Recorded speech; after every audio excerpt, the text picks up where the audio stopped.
at the end of the week, saying that you guys are going to be developing criteria to be able to classify counties based on whether they were hotspots or whatnot. And I wanted to know if you have enough tests currently to be able to accurately rank those counties. Yeah, we're ranking counties and we're ranking states. And a lot of people put out false information because they don't know what they're talking about. And we took over a dead, barren system. We took over a system that was obsolete. It was good for a tiny little sample of people. And even that didn't work because when CDC first looked at their test, the biggest problem they had is the test didn't work. That wasn't from us. That's been there a long time. Now we have the best tests in the world, and nobody has. Now they're all calling, can we get the quick test? We call it the quick test, where, by the way, probably more accurate, and it takes a few minutes. I mean, it's pretty amazing what we've done. No, we're getting along great with the governors. Yeah, go ahead, please. No, go ahead, please. Okay. Thank you so much, Mr. President. I wanted to ask you more specifically about the strategy that you plan to unveil on Tuesday. What factors are you taking into consideration? What can the American people expect? And is it possible that these April 30th guidelines could be extended?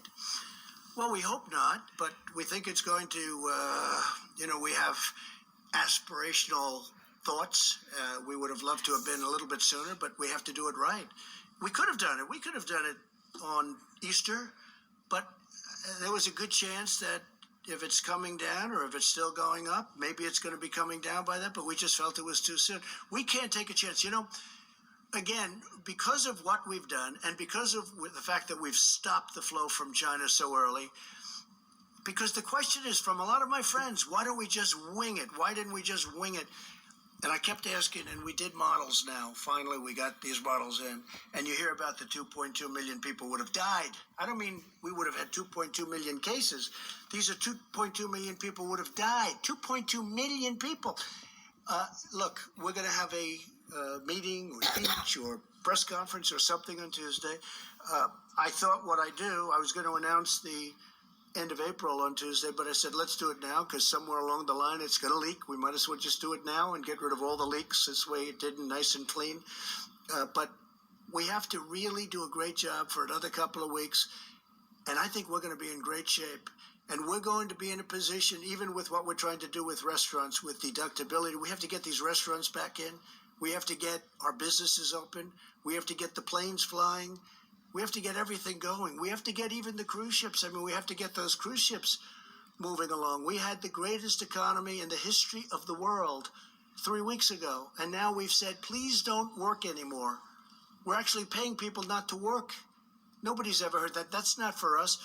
People want to work. But at the same time, and I'm so glad that Dr. Fauci and Dr. Birx gave us a number.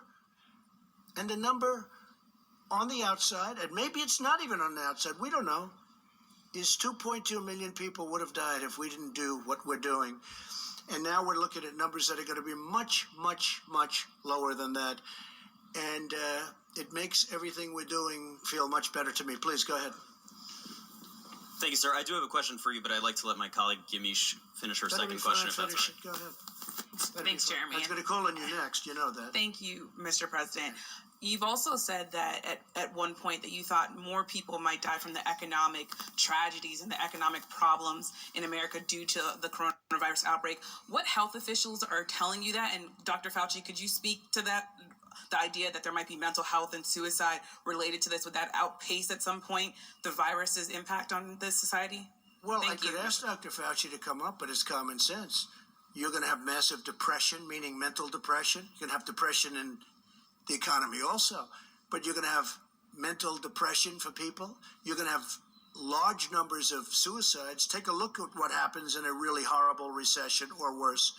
So you're going to have tremendous suicides, but you know what you're going to have more than anything else? Drug addiction.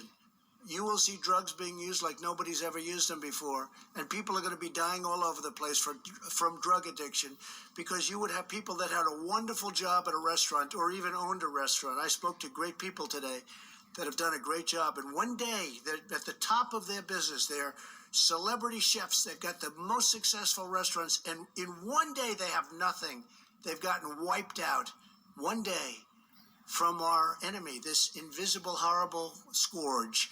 So when you ask me that, it's so easy to figure that. I mean, massive drug use, massive depression, mental depression, massive numbers of suicide. Anxiety causes, disease, they say. A lot of people, you're going to have tremendous. And hopefully we're not going to have that, because hopefully by what we're doing, we get the best of both worlds. We don't have 2.2 million deaths. We have a number that's much less, much, much less. And at the same time, we get our country running again. Please. Thank you. Thank you.